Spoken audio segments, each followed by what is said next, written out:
change, transition management, and in nonprofits. We're focusing on nonprofits.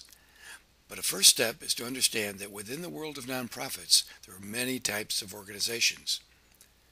A basic distinction that can be made is between grant makers and grant seekers.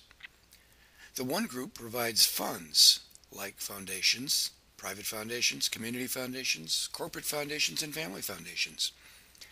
The other group provides services, like American Red Cross, Doctors Without Borders, and Food for the Poor. We're all familiar with those.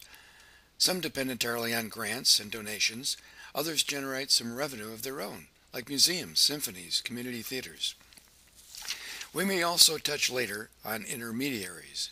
These are organizations that receive large grants and then coordinate and re-grant funds to a number of smaller grassroots organizations.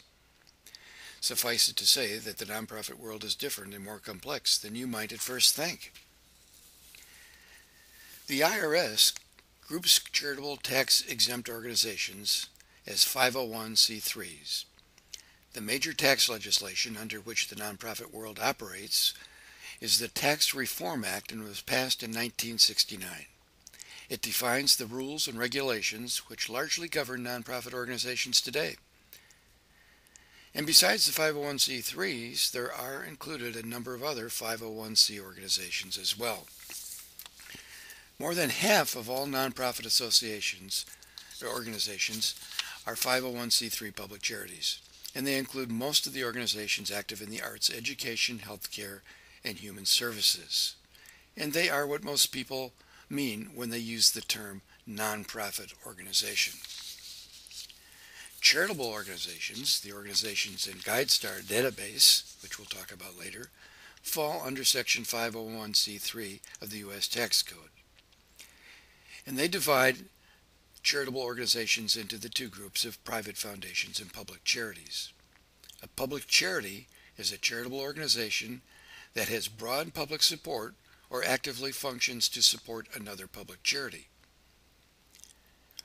Private foundations are charitable organizations that do not qualify as public charities.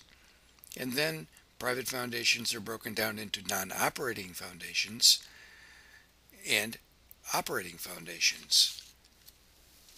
So obviously, this becomes pretty complex. Clearly, the nonprofit sector is an important part of our nation's fabric. Other countries have similar organizations, but the laws and regulations, as well as the sophistication of the organizations, vary. It's important to understand that in the United States, nonprofits are over 5% of our GNP, and they are a significant number of people when it comes to employment, and that is growing steadily. The giving amounts are also growing steadily and are now over $3 billion a year. It's also significant that over 25% of U.S. adults volunteer, and such volunteer efforts are extremely important to the nonprofits, both in the hours of effort spent and dollars of wages donated. Nonprofit figures are important but relatively insignificant for this discussion, in that the point here is to emphasize the importance of the sector. And I'd like you to explore other websites that might give you additional information. One would be GuideStar, one would be Network for Good, one would be BBWise Giving. And don't forget, these are .org as they're nonprofits rather than .com.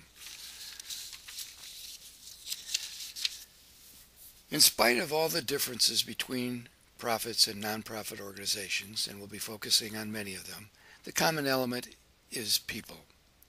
Are the people different in nonprofits and profit organizations? Are their values different? Lots of good discussion lies ahead.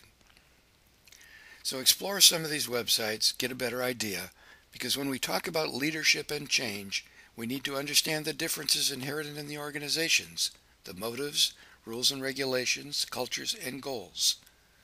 But we cannot forget the part that people play in these equations.